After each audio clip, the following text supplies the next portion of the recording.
있습니다. 그 10월 29일 화요 모임 마가복음 62강 할 차례입니다. 말씀 본문은 마가복음 12장 1절부터 12절의 말씀입니다. 제가 본문을 한번 읽도록 하겠습니다. 예수께서 비유로 저희에게 말씀하시되 한 사람이 포도원을 만들고 산 울로 두르고 집자는 구유 자리를 파고 망대를 짓고 농부들에게 새로 주고 타국에 갔더니 때가 이름에 농부들에게 포도원 소출 얼마를 받으려고 한 종을 보내니 저희가 종을 잡아 심히 때리고 거저 보내었거늘 다시 다른 종을 보내니 그의 머리에 상처를 내고 능욕하였거늘 또 다른 종을 보내니 저희가 그를 죽이고 또 그의 많은 종들도 혹은 때리고 혹은 죽인지라 오히려 한 사람이 있으니 곧 그의 사랑하는 아들이라 최후로 이를 보내며 가로되 내 아들은 공경하리라 하였더니 저 농부들이 서로 말하되 이는 상속자니 자 죽이자 그러면 그의 유업이 우리 것이 되리라 하고 이에 잡아 죽여 포도원 밖에 내어 던졌느니라. 포도원 주인이 어떻게 하겠느냐 와서 그 농부들을 진멸하고 포도원을 다른 사람들에게 주리라. 너희가 성경에 건축자들의 버린 돌이 모퉁이의 머릿돌이 되었나니 이것은 주로 말미암아 된 것이요 우리 눈에 기이하도다 함을 읽어보지도 못하였느냐 하시니라. 저희가 예수의 이 비유는 자기들을 가리켜 말씀하신 줄 알고 잡고자 하되 무리를 두려워하여 예수를 버려두고 가니라. 아멘. 제목을 권세를 가지신 포도원 주인의 비유 이렇게 제목을 잡았습니다. 가진 이렇게 하려다가 가지신 이렇게 한 거는 이 제목에서 권세를 가지신 분이 어떤 분인지를 금방 느끼도록 그렇게 제목을 잡았습니다. 자, 이 비유는 앞에 사건 때문에 예수님이 비유를 하나 이제 말씀을 하신 거죠. 앞에 사건은 이제 누구로부터 온 권세냐? 예수님이 성전을 뒤집어 엎으니까 너는 누구로부터 온 권세를 받고 이런 일을 하느냐? 이런 질문을 던졌기 때문에 예수님이 그거에 대한 답으로 이 비유를 이어서 하고 계시는 부분입니다. 자, 누구로부터 온 권세냐? 이런 질문은 누가 합니까? 권세를 가진 자가 하는 거죠. 권세가 없는 사람은 이런 질문을 못해요. 자기가 권세를 가졌기 때문에 너는 누구로부터 온 권세로 이런 일을 하느냐? 이렇게 질문을 하게 되는 거죠. 초창기 한국교회는 참 겸손했어요. 훌륭한 목회자들도 많았고 고생들을 참 많이 하셨습니다. 그런데 어느 날 정말 하나님이 한국교회 부흥을 일으키셔서 전 세계에 유례없는 교회 부흥이 일어났고 전 세계에 유례없는 대형 교회가 한국교회에 다 있습니다. 순복음, 장로교, 감리교, 전 세계의 초대형 교회가 다 한국에 생겨나는 그런 일이 벌어지겠는데 이게 축복이 되면 참 좋을 뻔했는데 이게 축복이 안 되고 이 한국교회가 권위적인 이런 교회가 돼버려서 오히려 교회가 사회를 걱정해야 되는데 사회가 교회를 걱정하는 이런 일이 벌어지게 됐습니다. 이런 그 권위적인 한국 교회를 실망한 젊은이들이 거의 지금 교회를 돌아가지 않고 떠나고 있는 얘기를 오랜 시간 전부터 듣게 됐습니다. 자, 똑같이 이 유대인 당국자들의 이 권세, 이런 권세를 가진 자들에게 도전할 수 있는 생각을 가진 사람은 아무도 없었습니다. 그런데 갈릴리 출신인 예수가 감히 계란으로 바위 치는 이런 일을 지금 의도적으로 행하고 계시는 것입니다. 저는 오늘 이 말씀 일주일 동안 준비하면서 이 신모티 복음이 얼마나 어디서부터 나왔는지 출처가 모르는 성경을 기반으로 하지 않은 복음이구나 하는 게 느껴지는 게 예수님이 지금요, 신모띠 복음으로 말한다면 이렇게 의도적으로 연출을 하셔가지고 예루살렘 성을 들어 올라가서 호산나 찬송을 받으면서 나귀를 타고 일부러 올라가서 싸움을 거는 이런 광경은 이거는 예수님이 지금 어쩔 수 없이 죽는 그런 광경이 아닙니다. 자기 스스로가 죽음의 길을 가고 있는 그런 광경인 거죠. 그러니까 성경을 전체적인 관점으로 보지 않으면 자기 생각에 이상한 말이 나오게 되는 겁니다. 왜 예수님은 그 바리새인 서기관, 이 장로 당국자들에게 세례 요한 이야기를 왜 꺼냈는가? 지금 세례 요한이 꺼낸 이유는요. 그 구약 성경에 죄 사함을 받으려면 제물을 가지고 가서 제사장에게 바쳐서 그 제물을 잡아 하나님께 드림으로 죄 사함을 받는 그런 의식이 예수님 시대까지 행해지고 있는데 세례 요한이 요단강에서 침례를 주면서 죄 사함의 이 침례를 베풀고 있었던 거예요. 이게 마가가 전하는 내용입니다. 그러니까 너희들이 특권처럼 누리는 그 죄사함의 권한, 그건 끝났다는 거예요. 그 죄사함은 광야에서 침례 요한에게 침례를 받으면 죄사함을 얻게 된다는 거죠. 성전 안에서 죄사함을 받았던 그 일이 광야의 요단강에서 죄사함을 선포하는 그런 놀라운 일들이 진행되고 있는 거죠. 하나님의 이름으로 성전 안에서 짐승을 잡아서 죄사함을 일으켰던 그 행위가 요단강에서 광야에 있는 요한이 침례를 베풀면서 죄를 사하는 일이 벌어진 거죠. 거기에 예수님이 가서 침례를 받으신 것입니다. 그 마가는 예수님이 왜 침례를 받으셨는지 그 이유를 설명하지 않고 있어요. 이건 독자들의 목으로 남겨놓은 거죠. 독자들이 이 부분을 읽으면서 이 부분에 대한 해석을 취하도록 예, 열어놓고 있는 것입니다.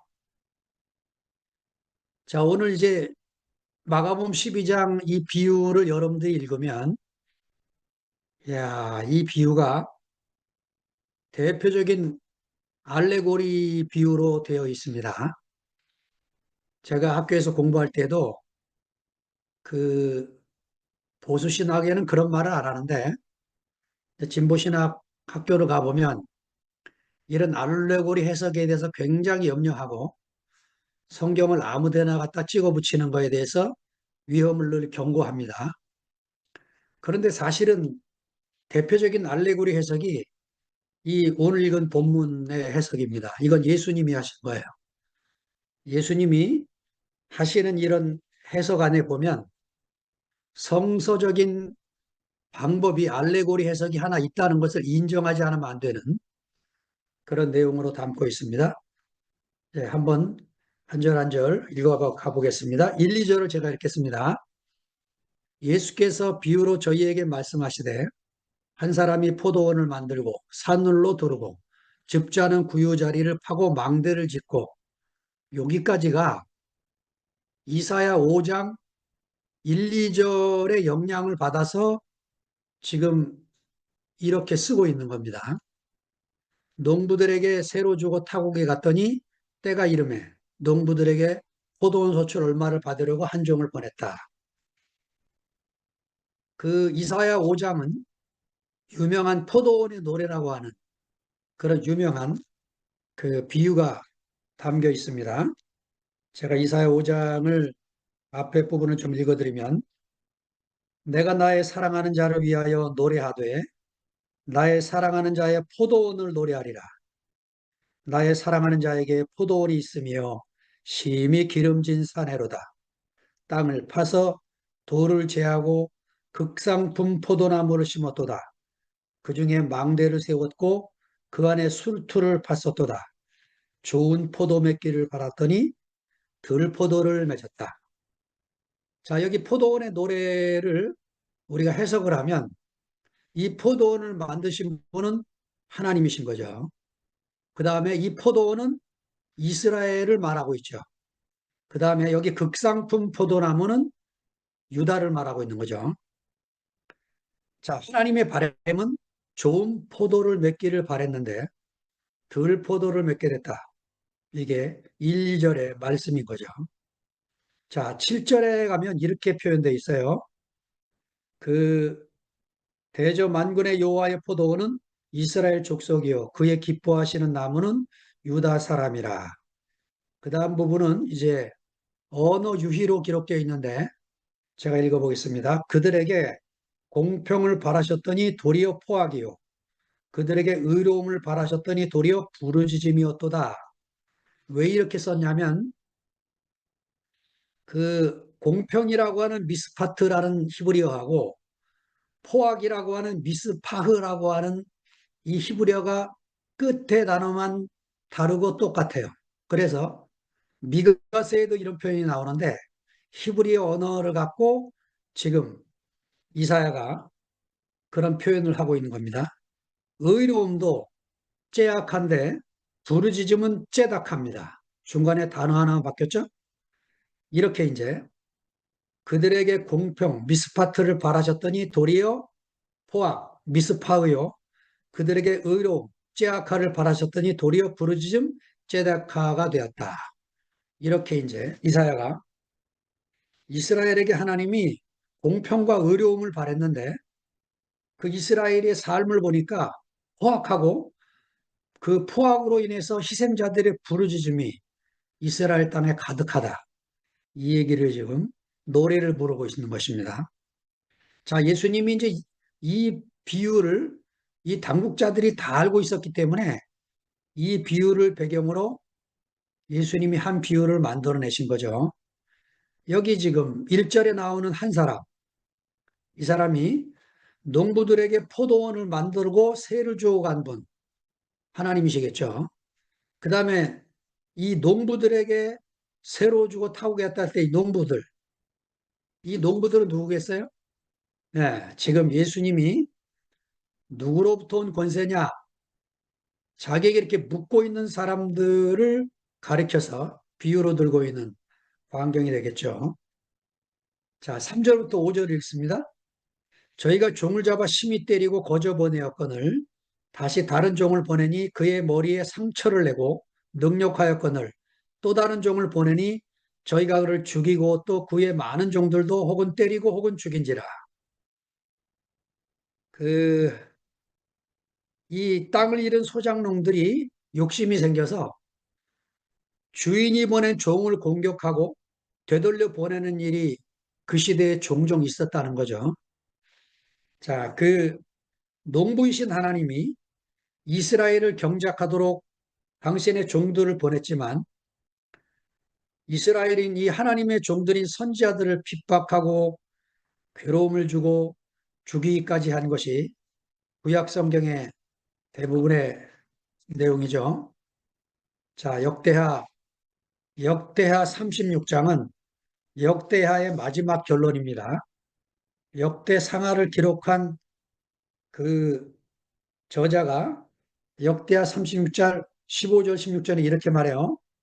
그 열조의 하나님 여호와께서 그 백성과 거하시는 곳을 아끼사 부지런히 그 사자들을 그 백성에게 보내어 이르셨으나 그 백성이 하나님의 사자를 비웃고 말씀을 멸시하며 그 선지자를 욕하여 여호와의 진노로 그 백성에게 미쳐서 만회할 수 없게 하였으므로, 이렇게 역대하 저자가 결론을 이렇게 내리게 한 것처럼 이스라엘 지도자들은 하나님의 말씀을 전혀 들을 생각이 없이 역사를 지내왔기 때문에 이런 일들이 생기게 됩니다.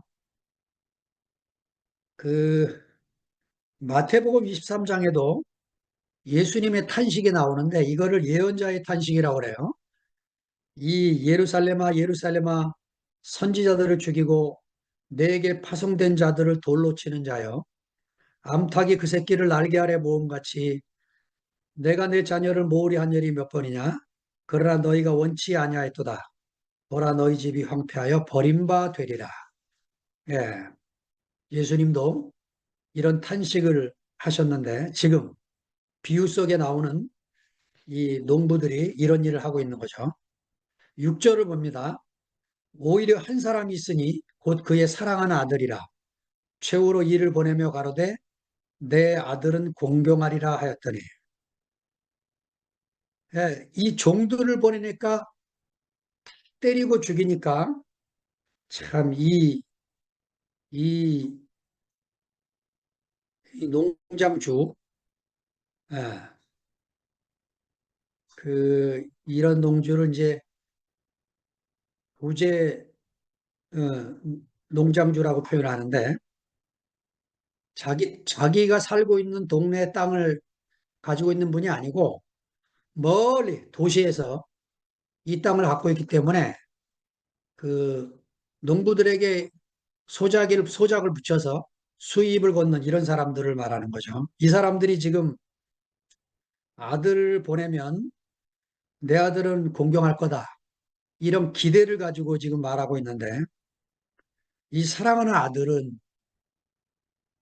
청중들이 듣자마자 이 예수님 자신을 말씀하시는 거구나 하는 것을 알아차리도록 그렇게 지금 마가가 기록을 하고 있는 거죠.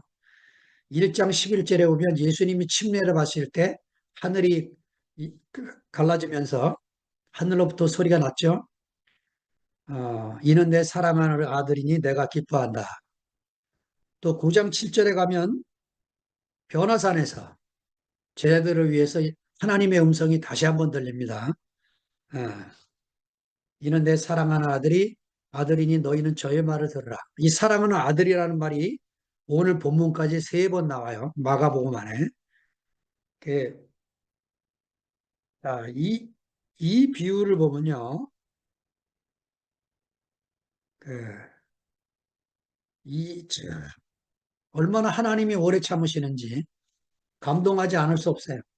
예, 농부들이 3번을 보냈을 때 농부들에게 농장주가 종을 3번 보냈을 때 심히 때리고 상처 입히고 능욕하고 심지어 죽이까지 했다.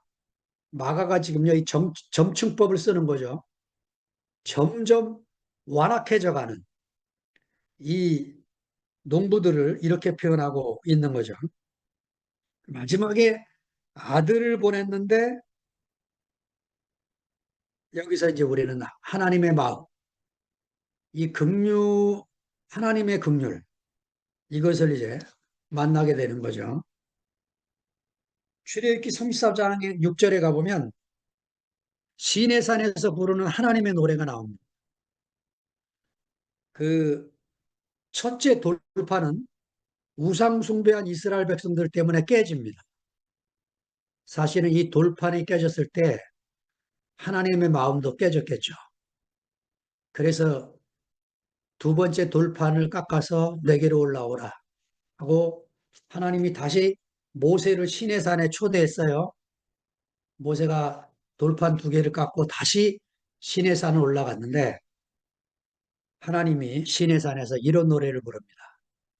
여호와로라 여호와로라, 자비롭고 은혜롭고 노하기를 더디하고 인자와 진실이 많은 하나님이로다. 제가 목소리가 안 좋지만 이 노래를 한번 부르겠습니다. 여호와로라 여호로다 자비롭고 은혜롭고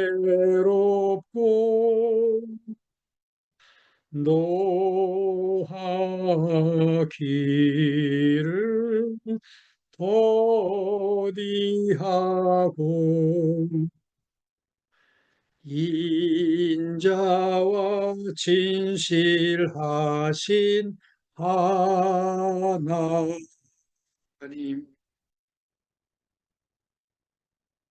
아유, 하나님 마음이 만져지십니까?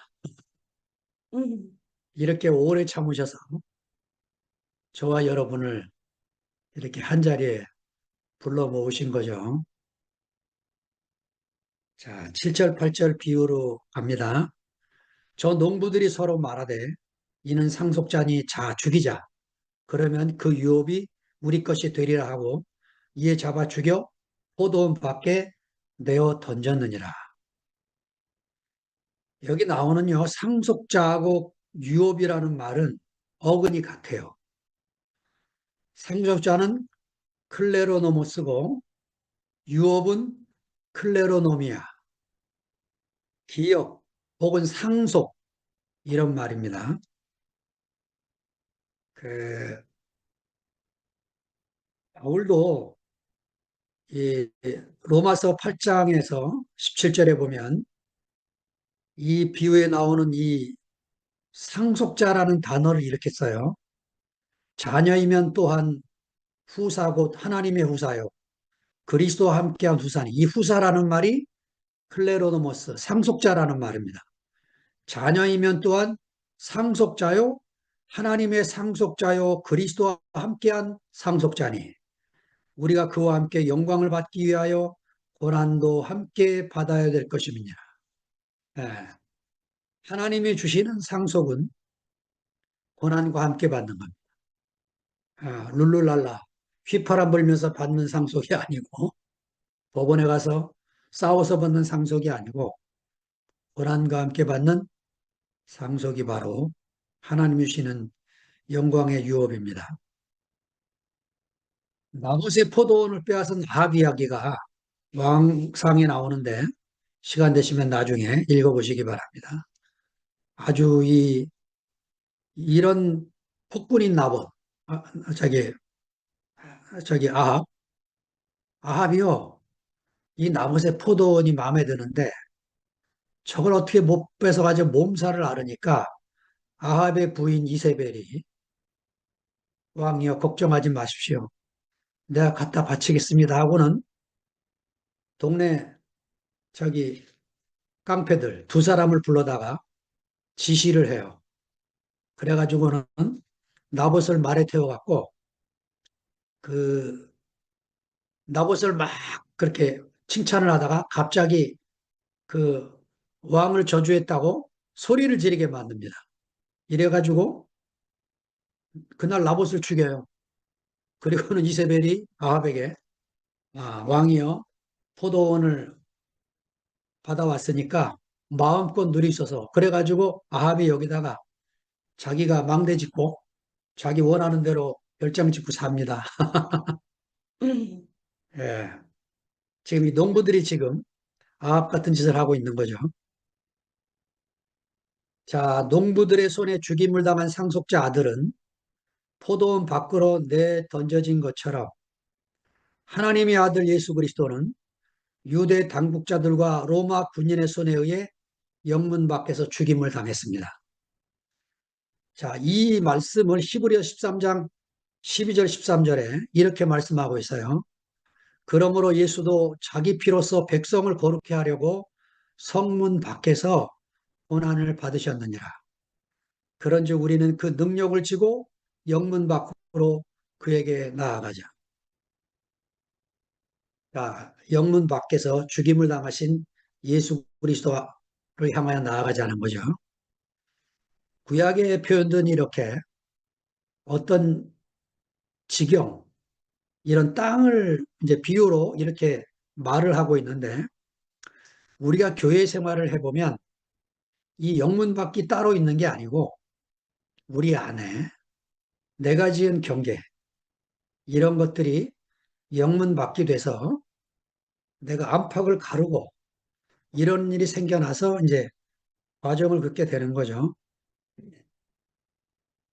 우리가 이런 경계를 허물게 되면 어디 가나 주님 계신 곳이 하나님 나라고 하나님과 함께 있는 것이고 주님과 연합된 세계에 살고 있는 거죠. 자, 그러니까 이 상속자는요, 하나님 나라와 연결이 돼 있어요.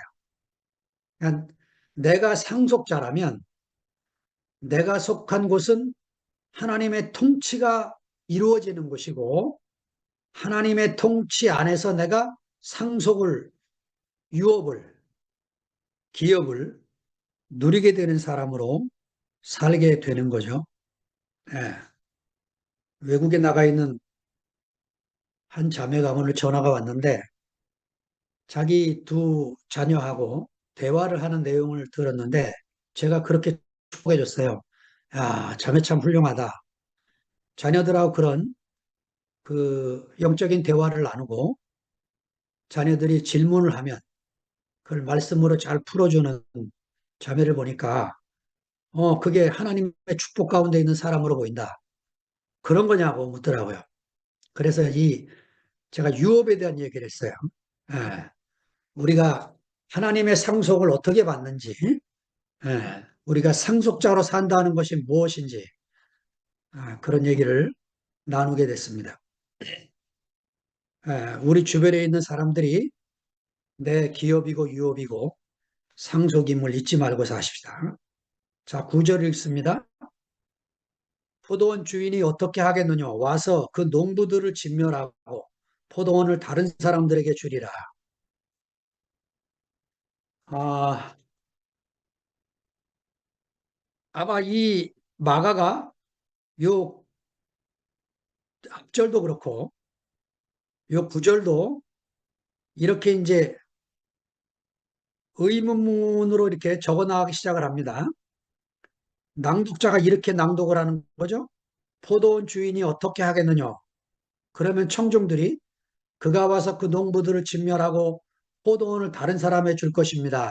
이렇게 대답을 한다는 거예요. 우리가 오해하기 쉬운 거는요. 성경을 눈으로 읽도록 되어 있는 게 아닙니다. 이 성경은 소리 내서 이게 사실은 음률이 있는 책인데 히브리인들도 그 식민지 생활을 하도 하고 나라를 흩어져 가지고 그 음률을 히브리인들도 잃어버렸어요. 근데 구약 성경 시편에는 이 음률의 흔적이 남아 있습니다.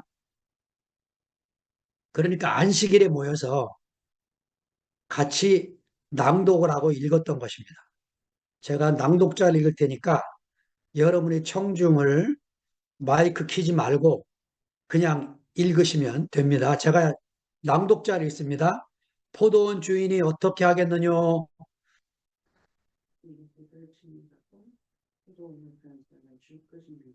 그렇게 주고받도록 지금 마가가 의도적으로 본문을 이렇게 쓴 겁니다. 자, 10절, 11절을 읽습니다.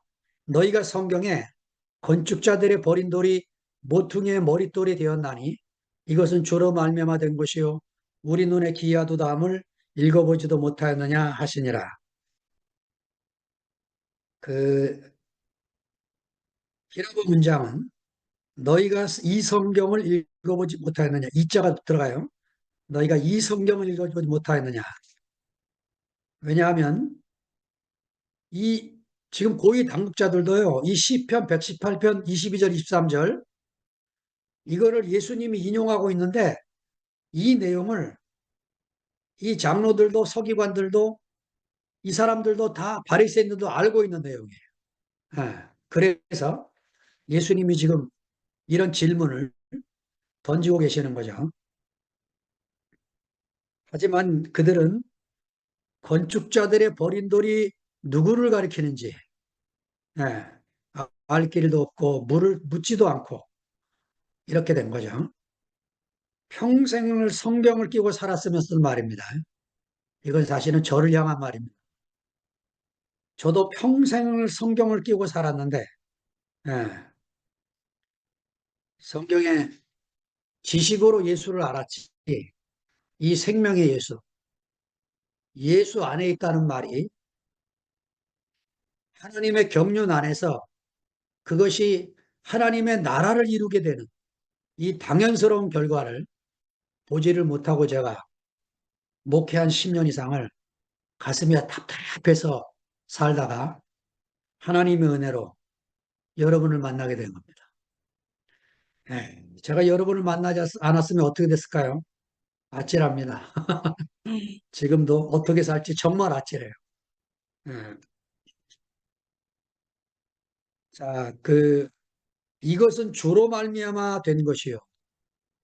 저와 여러분이 이렇게 만난 것도 주로 말미암아 된 겁니다. 하나님의 나라는 주로 말미암아 되지 않은 것이 없습니다. 예. 죽고 다시 나지 않으면 제한 아래 사는 것은 미련한 것처럼 보이게 됩니다. 예. 에덴 동산에서부터 하나님은 아담에게 제한된 자유, 예. 선악과를 먹지 말아라. 전체를 제한한 게 아니고 한 부분을 제한해서 하나님 말씀을 지키며 사는 게 복이 되도록 시작을 하신 거죠, 시작. 일주일 중에 하루는 안식일로 지켜라. 이렇게 부분적인 제한을 늘 두시는 거죠. 그거를 복으로 알고 그 제한 아래 살아야 되는데 아담은 이상하게 완전한 자유를 원하는 거예요. 그래서 자기가 하나님처럼 살아야 속이 시원하게 되는 거죠. 어리석기 그지없는 거죠. 예. 의회 생활은 형제에게 제한받는 생활이에요. 예. 형제의 말에 아멘하고 사는 삶. 예. 이게 제한 아래 사는 복된 인생이 되는 거죠. 자, 우리 눈에 기이하도다. 이 기이하도다 다음마저는 놀라다. 그 마가복음안에 놀라다는 히라보가 다양하게 나옵니다. 그 중에 한 단어입니다. 그 엑세프레소라고 하는 단어도 있고, 자, 여기서는 다우마저라고 썼는데, 하나님이 행하시는 것을 보면 이런 고백이 저절로 나오는 거죠. 예, 놀라고 또 놀라는 것이 되는 거죠. 자, 보잘것없는 갈릴리 출신의 제자들 한가운데 예수께서 계신다는 사실은 놀라운 일이 아닐 수가 없는 거죠. 사실은요, 예수님 시대 이전부터 소크라테스 때부터 인류의 스승들은요, 똑똑한 제자들을 삼아요. 머리 좋은 제자들. 이런 사람을 제자로 삼아야 자기 이름이 남기 때문에 석가모니도 그렇습니다. 석가모니 제자들도 석가모니의 가르침을 머리로 외울 정도로, 예, 아마 화엄경 같은 경우 거의 다 외워서 썼다는 얘기를 들었어요. 그렇게 놀라운 제자들입니다. 한 번 들으면 잊어버리지 않는. 그런데 예수님은 제자들을, 그런 똑똑한 제자들은 다 예루살렘 가에 있잖아요. 한 사람도 예루살렘에서 제자를 삼지 않습니다. 예수는 갈릴리 어부들, 이런 사람들을 제자로 삼는 거죠. 이렇게 기이한 거야. 우리 눈에 보기에 정말로 기이합니다. 저도 정말 기이한 게 어떻게 저 같은 사람 말씀을 듣기 위해서 오늘 또 이제 20명이 넘는 분들이 이렇게 줌에 앉아 계시는지, 아이고, 방송하고 정말 죄송하고 고맙기도 하고 제 눈에도 기이합니다. 어, 어제 저녁에 간증을 듣는데 정말 놀라운 간증을 들었어요. 미라자매 간증을 들으니까 저도 처음 박경찬이라는 이름을 처음 들었는데, 야 정말 예, 그 상도 형제를 안아줬다고 하는데 저도 한번 보면 나를 안아줬으면 좋겠다 하는 소망이 생깁니다. 그런 연약한 사람은 자기보다 더 연약하게 보여야 안아주게 되죠. 자기보다 나아 보이고 강하게 보이면 가까이 할 수가 없는 거잖아요. 제 소망이 그렇습니다. 네, 어제 간증 듣다 보니까 양현호 형님 간증, 목마름이 두려움을 이긴다. 놀라운 간증이었습니다. 흩어졌으니 무난하게 된다. 정말 이런 간증들이 교회 안에서 남아서 우리 가슴을 적시고, 예, 우리가 대대로 이거 기록으로 남겨야 될 놀라운 간증들이 교회 안에 쏟아져 오고 나오고 있다는 게 정말 감사가 됩니다.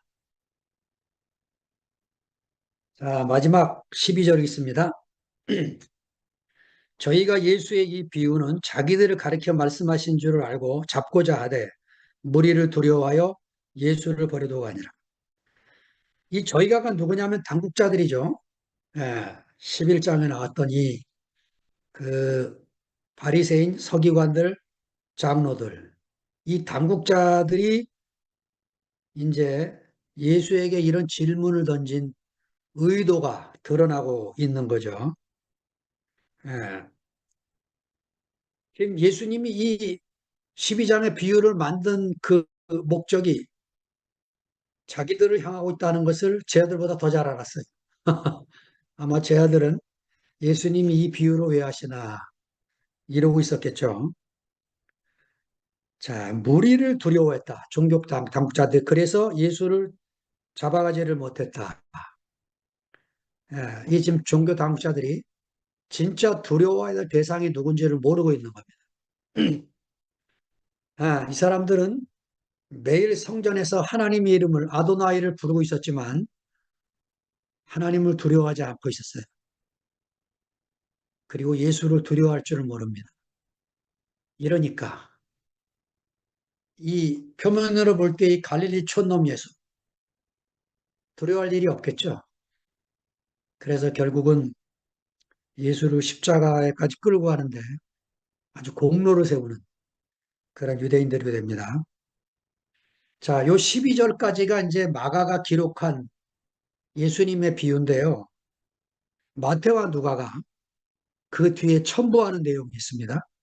누가의 첨부 하나만 써드렸는데 20장 18절에 보면 이런 말씀을 써요. 무릇 이 돌 위에 떨어지는 자는 깨어지겠고 이들이 사람 위에 떨어지면 저를 가루로 만들어 흩뜨리라 하시니라. 이 돌은 누구를 가르친지 아시겠죠? 네, 예수 자신입니다. 예수님에게 걸려 넘어져야 구원의 기회가 있는데 그 예수를 잡아가려고 하니까 결국은 그 머리 위에 돌이 깨 떨어질 것이고, 예, 그래서 가루가 돼서 흩어지게 될 운명들인 것을 말씀하고 있는 거죠. 예, 그런데 그 요 비유의 마지막에 그 누간에 이런 질문이 있어요. 이 포도원을 다른 사람에게 줄 것이다. 이 다른 사람이 나옵니다. 이거를 마태는 이렇게 써요. 그 나라 열매 맺는 백성이 받으리라. 그러니까 하나님의 나라를 누가 받습니까? 그 나라의 열매 맺는 백성, 유대인이 아니고 이방인을 가르치는 거예요. 예수님이 말씀하신 시대에는 유대인들이 예수님을 안 받아들이니까 그 나라 열매 맺는 백성, 포도원을 다른 사람에게 줄 것이다. 예, 오늘 이 본문을 여러분과 함께 나누면서 야, 어떻게 현재적인 우리를 주님이 2000년 전에 벌써 아시고 오늘 지금 우리에게 열매 맺는 백성이 받을 것이라고 말씀하셔서 우리가 그리스도의 열매가 돼서 이 하나님의 나라에 초대받아 오게 됐구나. 우리가 포도원이구나. 우리가 극상품 포도나무구나. 하나님이 아름다운 포도 열매를 기대하고 계시는구나. 주의해야 될 것은 우린 신앙생활하는 곳이 아닙니다. 여기는 신앙생활과 교회생활의 차이는 뭐냐면 신앙생활은 나하고 하나님과의 관계가 제일 중요해요. 그것만 있으면 또 다 돼. 이게 종교에 생각했던 신앙생활입니다. 교회 생활은 뭡니까? 형제와 형제와의 관계가 너무 중요한 것입니다. 예. 내가 형제와 짜여지지 않으면 열매 맺는 백성 안에 동참이 안 돼요. 예. 그러니까 내가 뭘 기도 열심히 하고 성경 열심히 읽고 복음 전하고 이래서 무슨 열매를 맺는다는 이게 아니고 바울처럼 교회가 파송해서 나가고 전도여행 끝나면 다시 교회로 들어가서 보고하고 어제 우리 영식 형님이 보고하듯이 순천에 하나님이 행하신 일들을 나누듯이 교회에 보내주어서 가고 교회로 돌아오고 몸 안에서의 생활이 전부인 것입니다. 주님을 찬양합니다. 감사합니다. 아멘. 할렐루야.